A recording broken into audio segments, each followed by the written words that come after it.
नमस्कार, मी मधुरा. झी24 तास मध्ये आपलं स्वागत. आज आपण हितगुज मध्ये चर्चा करणार आहोत कृत्रिम अवयव एक वरदान या विषयावर. आणि ह्या विषयावर मार्गदर्शन करण्यासाठी आमच्या स्टुडिओत आलेत अभिषेक कढे. विषयाला सुरुवात करण्यापूर्वी मी अभिषेक सरांचं झी24 तासच्या स्टुडिओमध्ये स्वागत करते.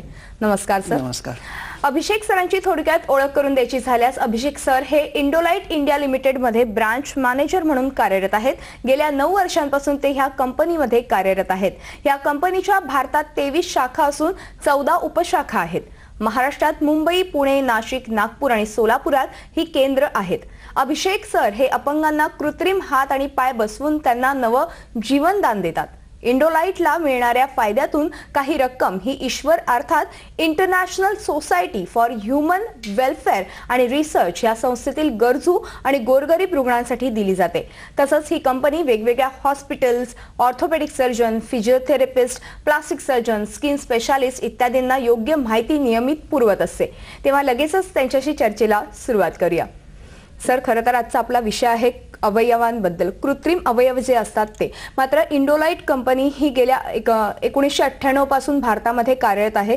ह्या कंपनीचं कार्य काय आहे आणि ह्याची वैशिष्ट्य काय ते आधी मला सांगा. इंडोलाइट इंडिया लिमिटेड ही ISO 9001:2008 ही कंपनी आहे. आणि 1998 साली जे अत्याधुनिक तंत्राचे कृत्रिम अवयव आहेत जे फॉरेन मध्ये फक्त उपलब्ध होतात ते भारतामध्ये आणि भारतातल्या सर्व ठिकाणांमध्ये पेशंटला उपलब्ध व्हावे याच्याकरता पद्मश्री श्री सुरेंद्र मेहता जे कंपनीचे चेअरमन आहेत त्यांनी ही कंपनी भारतामध्ये आणली. आणि तेव्हापासून दिल्ली हे आमचे हेड ऑफिस आणि सगळ्या भारतामध्ये त्याचे वेगवेगळ्या प्रकारे काम सुरू झाले. इंडोलेट मध्ये सगळ्यात महत्त्वाचं काम जे केलं जातं ते म्हणजे अपंगांचं पुनर्वसन. अपंग हे कुठल्याही प्रकारचे असू शकतात. त्याच्यामध्ये आपला जो विषय आहे कृत्रिम अवयव म्हणजे कुठल्याही प्रकारे जेव्हा हात किंवा पाय किंवा बाकी कुठलाही अवयव जेव्हा गमावला जातो तेव्हा त्याचं पुनर्वसन हे दुसरा कुठला तरी अवयव त्याला बरोबर फिट करून त्या पेशंटला पूर्णपणे रिहॅबिलिटेशन म्हणजे पुनर्वसन करणं, ह्याच्याकरता त्याला पूर्ण मार्गदर्शन करणं, त्याच्या पायासाठी माप घेणं. आणि हेच नाही तर त्याचं पूर्ण पुनर्वसन झाल्यानंतरही जेव्हा फ्युचरमध्ये त्याला कुठल्याही गोष्टींची आवश्यकता लागते त्याच्यामध्ये रिपेअरिंग असतं, सर्व्हिसिंग असतं, तर हे सगळं सुद्धा आमच्या सेंटर्समध्ये उपलब्ध करून दिलं जातं. नक्कीच. तसंच तुमच्या भारतामध्ये जवळजवळ 23 शाखा देखील उपलब्ध आहेत आणि खूप छान पद्धतीने त्या सेवा देखील पुरवतात. मात्र असं मला विचारायचं वाटतं, मगाशी तुम्ही म्हणालात की एखाद्या अपंग व्यक्तीचं पुनर्वसन ह्या कृत्रिम अवयवांद्वारे केलं जातं. मात्र बऱ्याच गोष्टींमुळे पाय किंवा हात गमावला जाऊ शकतो. उदाहरण द्यायचं झालं तर डायबिटीज पेशंट्सना पाय जातो कारण की त्यांना डायबिटीज असतो आणि शुगर हाय झाल्यावरती नक्कीच कुठेतरी त्याचा परिणाम पायावरती पाहायला मिळतो. तर अशा वेळेस तुम्ही कशा पद्धतीने त्यांना सेवा पुरवता? कृत्रिम अवयव हे वेगवेगळ्या प्रकारचे बनवले जातात. त्याच्यामध्ये सगळ्यात महत्त्वाचं असतं ते त्या पायाचं सॉकेट. प्रत्येक पेशंटचं जेव्हा माप घेतलं जातं तेव्हा या सॉकेटवर सगळ्यात प्रकारे मेहनत घेतली जाते.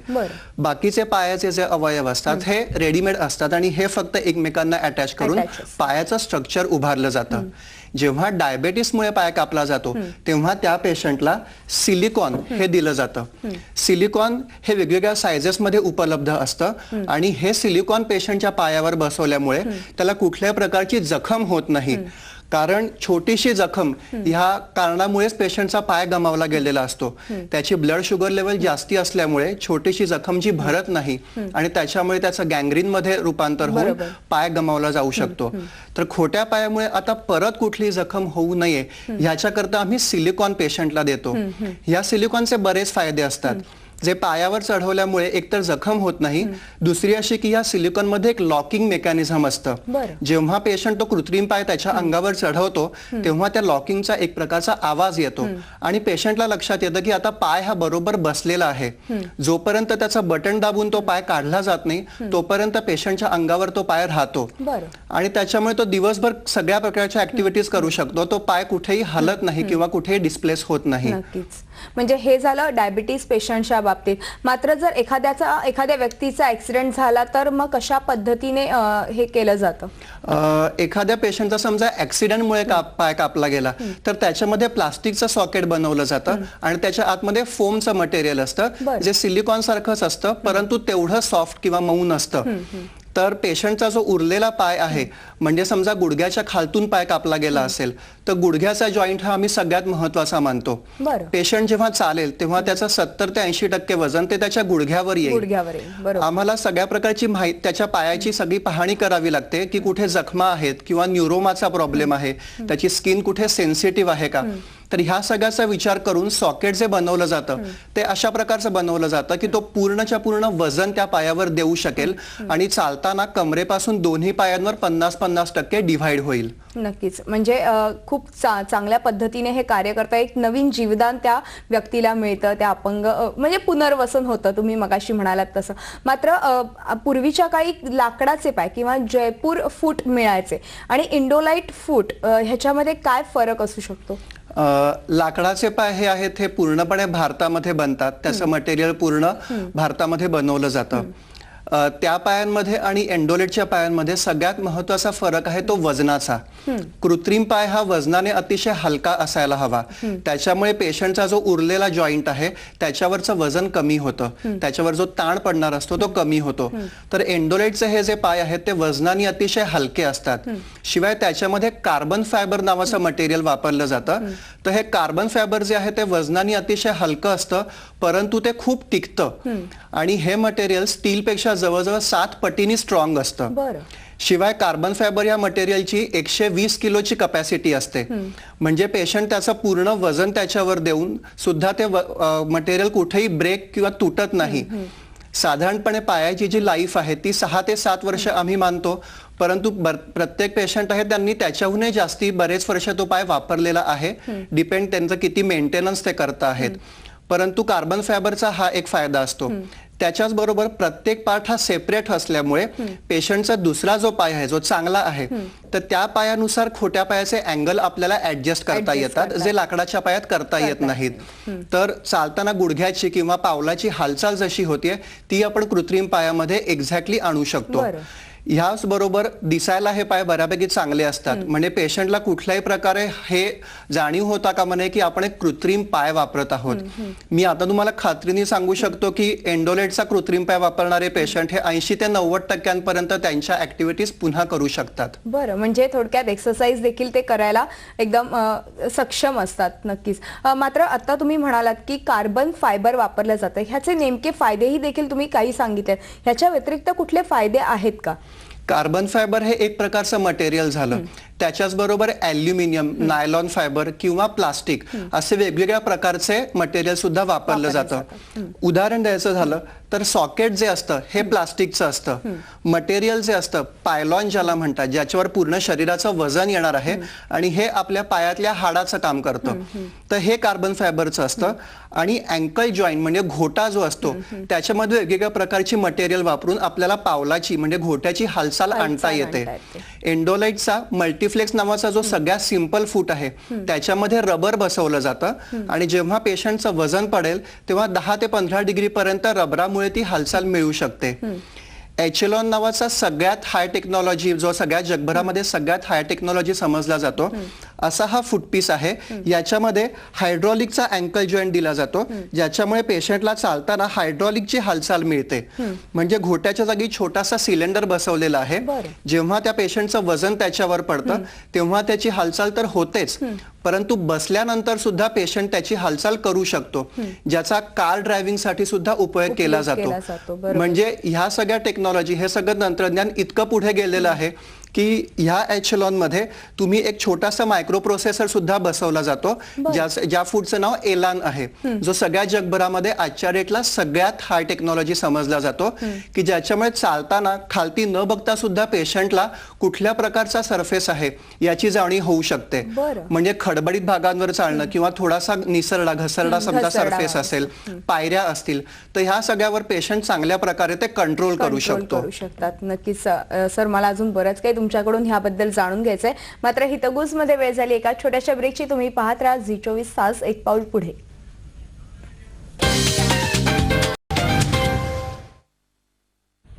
हितगुजमध्ये आपलं पुन्हा एकदा स्वागत। आज आपण चर्चा करतोय कृत्रिम अवयव एक वरदान ह्या विषयावर आणि आपल्याला मार्गदर्शन करतायत अभिषेक कढे। मी पुन्हा एकदा त्यांच्याशी चर्चेला सुरुवात करते। सर, मगाशी आपण एक डायबिटीज पेशंटसाठी कुठला पाय उपयोगी ठरू शकतो किंवा इतर काही गोष्टी जाणून घेतल्या, मात्र गुडघ्याच्या वरची शस्त्रक्रिया करताना म्हणजे जॉइंट नी जॉइंट, तर तेव्हा काय करता येऊ शकतं? जसा गुडघ्याच्या खालती पाय कापला गेल्यानंतर पेशंटला हा फायदा होतो की त्याचा गुडघा वाचला गेलाय। तर जेव्हा गुडघ्याच्या वरती पाय कापला जातो तेव्हा आपला हिप जॉईंट जो असतो तो सगळ्यात महत्वाचा समजला जातो। परंतु त्या पेशंटला जेव्हा कृत्रिम गुडघा म्हणजे अबाव नीचा जो जॉईंट बसवला जातो तो जॉईंट अतिशय महत्वाचा असतो। पेशंट जेव्हा जमिनीवर चालणार असतात तेव्हा कुठल्याही प्रकारे त्यांचा गुडघा अचानक वाकला जाऊ नये ही त्यांना अतिशय भीती असते, कारण तेव्हा समजा तो गुडघा अचानक वाकला गेला तर ते पेशंट पडतात आणि त्यांना इजा होऊ शकते। तर त्याच्याकरता एंडोलेट मध्ये न्यूमॅटिक किंवा हायड्रॉलिक सिलेंडर बसवलेले नी जॉईंट असतात।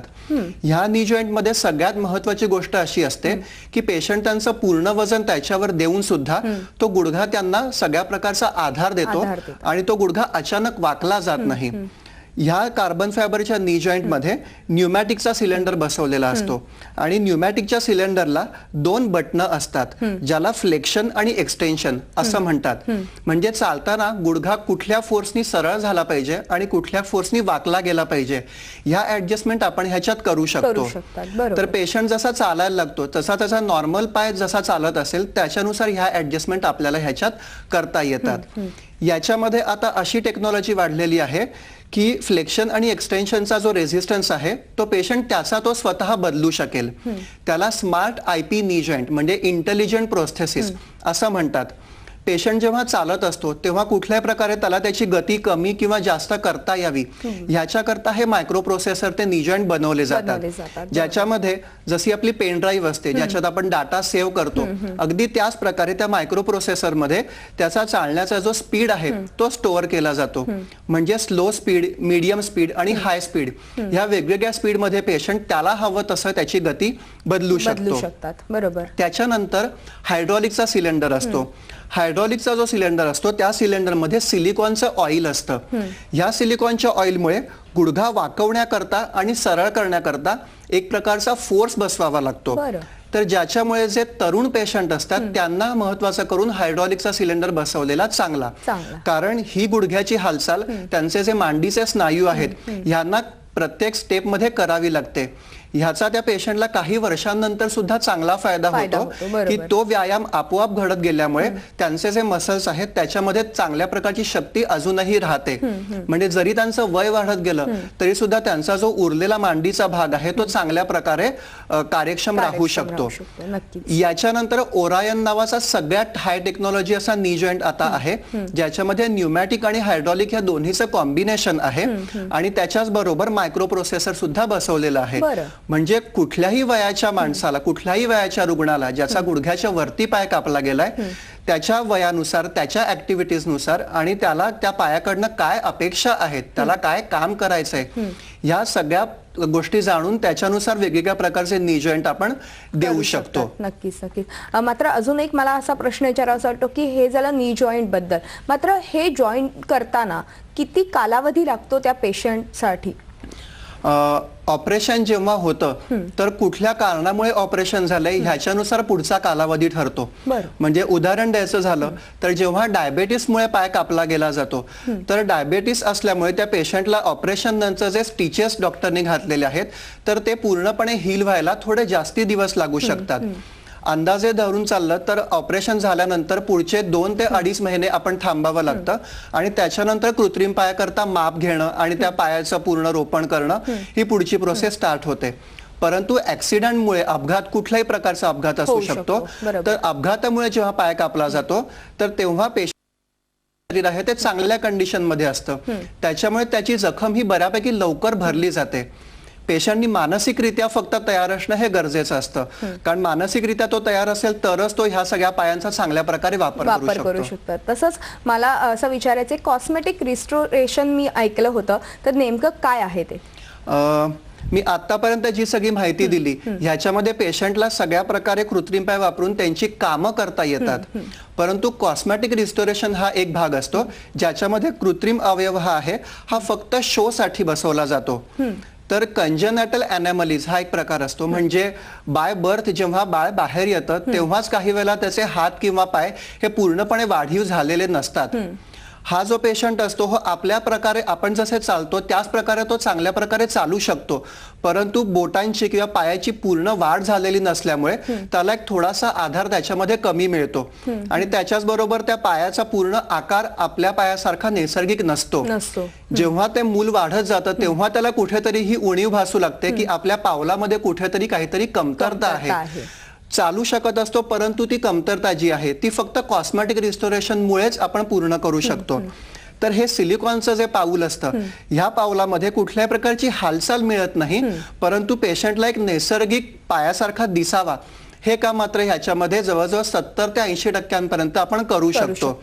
याच्यामध्ये पेशंटचा जे दुसरं पाऊल आहे त्याचं एकंदरीत स्वरूप कसं आहे, त्याच्यामध्ये त्याच्या नखांचा आकार कसा आहे किंवा त्याच्या पावलाचा रंग कसा आहे हे सगळं विचारात घेऊन जवळजवळ 70% आपण हे कृत्रिम पाऊल त्याच्या पायानुसार मॅच करू शकतो. हे पाऊल घालण्याकरता फक्त ही चेन आहे ही ओपन करून त्याचा घोट्याचा जो भाग आहे तो आतमध्ये घालून पेशंट परत हा कृत्रिम पाय लावू शकतो. याच्यामुळे त्याला कुठल्याही प्रकारचे शूज किंवा सॅन्डल सुद्धा याच्यावर व्यवस्थित प्रकारे घालता येतात. एवढंच नाही तर हा कृत्रिम अवयव त्याला धुता सुद्धा येतो आणि तो व्यवस्थित स्वच्छही ठेवता येतो. म्हणजे खूपच चांगले असे फायदे आहेत. मात्र एखाद्या मुलाला किंवा मुलीला पोलिओ झाला असेल तर अशा वेळेस तुमचे प्रोडक्ट्स उपयोगी पडू शकतात का, किंवा तुमच्याकडे तशा प्रकारचे प्रोडक्ट्स आहेत का? एंडोलेट मध्ये आपण सगळ्या प्रकारचं रिहॅबिलिटेशन करतो. हे जे कृत्रिम अवयव आहेत हे जेव्हा हात किंवा पाय गमावला जातो तेव्हा बसवले जातात. पोलिओ किंवा पॅरालिसिसच्या पेशंट करता वेगळ्या प्रकारचे स्प्लिंट्स दिले जातात किंवा कॅलिपर्स दिले जातात.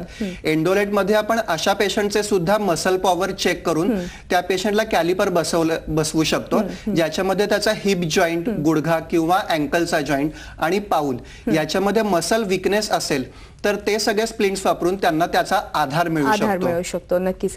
तसंच पुनर्वसन झाल्यावरती एखाद्या अपंगाचं पुनर्वसन झालं त्याच्यानंतर त्याने कुठल्या प्रकारची काळजी घेणं फार महत्वाचं आहे, थोडक्यात सांगाल? कृत्रिम अवयव जो आहे त्याची खूप काळजी घ्यावी लागते. पेशंटला त्या पायामध्ये तो कशा प्रकारे स्वच्छ ठेवायचा हे अतिशय महत्वाचं असतं. सिलिकॉन सारखं जे मटेरियल आहे हे स्वच्छ ठेवायचं असतं. दर 2 दिवसांनंतर ते धुणं किंवा पेशंट पायामध्ये कुठले सॅन्डल वापरतोय हे फार महत्वाचं असतं. किंवा सॉकेट जे आहे जे त्याच्या पायाच्या कॉन्टॅक्ट मध्ये कायम राहणार आहे तर ते स्वच्छ करणं, त्याच्यावरचे सॉक्स बदलत राहणं या गोष्टी पेशंटनी करायच्या असतात. आणि गुडघ्याच्या वरती ज्यांचा पाय कापला गेलाय त्यांच्याकरता ह्या गुडघ्याच्या मेंटेनन्स करता वर्षभरातनं एकदा किंवा दोनदा आमच्या सेंटरला येऊन त्याचं सर्व्हिसिंग किंवा मेंटेनन्स करून घेणं हे फार महत्वाचं असतं, ज्याच्यामुळे त्या पायाची लाईफ पूर्ण वाढते.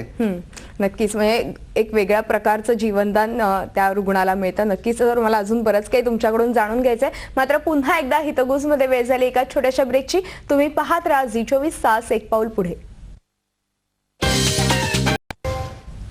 हितगुज मध्ये आपलं पुन्हा एकदा स्वागत. आज आपण चर्चा करतोय कृत्रिम अवयव एक वरदान या विषयावर आणि आपल्याला मार्गदर्शन करतायत अभिषेक कढे. मी पुन्हा एकदा त्यांच्याशी चर्चेला सुरुवात करते. अभिषेक सर, मगाशी तुम्ही वेगवेगळ्या प्रकारचे कुठल्या प्रकारचे प्रोडक्ट्स वापरले जातात साधारणतः पुनर्वसन करताना अपंगांचं, मात्र मला असा प्रश्न विचारायचा आहे की अर्थातच आता तुम्ही पुनर्वसन करताय अपंगांचं, मात्र तुमचं एक मगाशी मी इंट्रोडक्शन करून देताना म्हटलं की रिहॅबिलिटेशन करताना ईश्वर ही संस्थेला देखील तुम्ही खूप मदत करता, तिकडच्या गरजू किंवा गरीब रुग्णांनाही मदत करता, त्याबद्दल थोडक्यात सांगा. एंडोलेट मधले जे प्रॉडक्ट्स आम्ही पेशंटला देतो हे सगळे अत्याधुनिक तंत्राचे असल्यामुळे आणि जगभरामधल्या ज्या कंपन्या आहेत त्यांच्याकडनं ते इम्पोर्ट केलेले असल्यामुळे त्यांच्या किमती या थोड्या जास्ती आहेत. बरोबर. परंतु जे गरीब किंवा गरजू लोक आहेत त्यांना प्रत्येकाला हे कृत्रिम पायाचा लाभ घेणं हे शक्य नसतं. तर एंडोलेटला जो फायदा होतो त्याच्यातनं थोडासा फायदा, त्याच्यातनं जी थोडीशी रक्कम आहे ती ईश्वर या संस्थेकरता दिली जाते, जो एंडोलेटचाच एक भाग आहे. ईश्वर संस्थेचे सगळ्या भारतामध्ये वेगवेगळ्या ठिकाणी कॅम्प घेतले जातात आणि रुग्णांना पूर्णपणे मोफत असे ते कृत्रिम पाय दिले जातात. त्या पायांमध्ये गुडघ्याच्या खालचे पाय, गुडघ्याच्या वरचे पाय किंवा कॅलिपर जे स्प्लिंट वगैरे जे आहेत हे पेशंटला दिले जातात आणि ते पूर्णपणे मोफत असतात. ते केवळ दिलेच जातात असं नाही, त्याच्यानंतरही त्याच्यामध्ये काही मेंटेनन्सची गरज पडली तर त्याची सुद्धा पेशंटला कुठल्या प्रकारची किंमत मोजावी लागत नाही. नक्कीच, म्हणजे एक चांगलं असं तुम्ही सामाजिक कार्य ही कंपनी करते. तसंच आता तुम्ही म्हणालात की किमती फार जास्त असतात, मात्र तुम्ही आज त्यांना मदत करतायत, मात्र इतर रुग्ण जे तुमच्याकडे येतात त्यांच्यासाठी काही सेवा आहे का, किंवा त्यांच्यासाठी काही खास किमती अशा राखून ठेवलेल्या असतात का? एंडोलेटमध्ये बिलोनीचे जे पाय, बिलोनीच्या ज्या सिस्टीम्स आम्ही देतो त्याची जी रेंज आहे ती साधारणपणे 25,000 पासून सुरू होते आणि पेशंट कुठल्या प्रकारचं पाऊल घेतोय, कुठल्या प्रकारचं सॉकेट बसवून घेतोय त्याच्यानुसार त्या किमती ठरतात. तर बिलोनीच्या पायांची ही 25,000 पासून ते 5 लाखापर्यंत किंमत आहे आणि अबावनी म्हणजे गुडघ्याच्या वरती ज्यांचा पाय कापला गेलाय तर त्यांची 60,000 पासून ते 12 लाखापर्यंत किंमत आहे. ह्या दोन्ही प्रकारांमध्ये तुम्हाला जवळजवळ 15 ते 16 प्रकारचे विविध पाय मिळू शकतात. तर पेशंटची जशी गरज आहे, त्याचं बॉडी स्ट्रक्चर कसं आहे, त्याचं वजन कसं आहे आणि त्याला नक्की काय अपेक्षा आहे, तर ह्या सगळ्यानुसार पेशंट स्वतः ठरवतो की त्याला कुठल्या प्रकारचा पाय घ्यायचा आहे. सुविधा आम्ही अशी देतो की एका प्रकारचा सगळ्यात साधा असा पाय पेशंटनी बसवून घेतला आणि त्याला समजा एखादा अत्याधुनिक तंत्राचा पाऊल समजा टेस्ट करायचं असेल आणि मग ठरवायचं असेल तर अशा प्रकारे पेशंट ते करू शकतो. तो स्वतः ट्रायल घेऊ शकतो आणि मग त्याचा तो ठरवू शकतो की कुठल्या प्रकारचा पाय आपण बसवून घ्यायचा आहे. भारतामध्ये वेगवेगळ्या प्रकारच्या संस्था आहेत ज्या अशा प्रकारच्या पेशंट्सना थोडीफार मदत करतात आणि कंपनी सुद्धा काही प्रकारच्या सवलती पेशंट्सना देते ज्याच्यामुळे त्यांना ते पायाचा लाभ घेणं सोपं होतं. नक्कीच, म्हणजे कंपनी ही देखील खूप चांगल्या पद्धतीने मदत करते त्या रुग्णांना. तसंच तुम्ही इतरही डॉक्टर्स किंवा हॉस्पिटल्समध्ये तुमची सेवा पुरवतात, त्याबद्दल थोडक्यात सांगाल? जे हाडाचे जे डॉक्टर असतात म्हणजे ऑर्थोपेडिक सर्जन्स जे महत्वाचं काम, ऑपरेशनचं जे काम ते करतात, तर अशा डॉक्टर्सना ही माहिती असणं फार गरजेचं असतं की कुठल्या प्रकारचा कृत्रिम पाय आजच्या तारखेला भारतामध्ये उपलब्ध आहे. थोडक्यात सांगतो की जेव्हा गुडघ्याच्या वरती किंवा गुडघ्याच्या मधनं पाय कापावा लागतो तेव्हा काही वेळेला डॉक्टर आमचा सल्ला घेतात की कुठून नक्की शस्त्रक्रिया करावी. तर आमचं उत्तर असतं की पाय जास्तीत जास्त वाचला तरच पेशंट चांगला चालेल असं नसतं. गुडघ्याच्या वरती पाय कापला गेला तर तो जास्ती चांगल्या प्रकारे चालू शकतो, गुडघ्याच्या मधनं कापला गेला तर त्याच्या तुलनेमध्ये.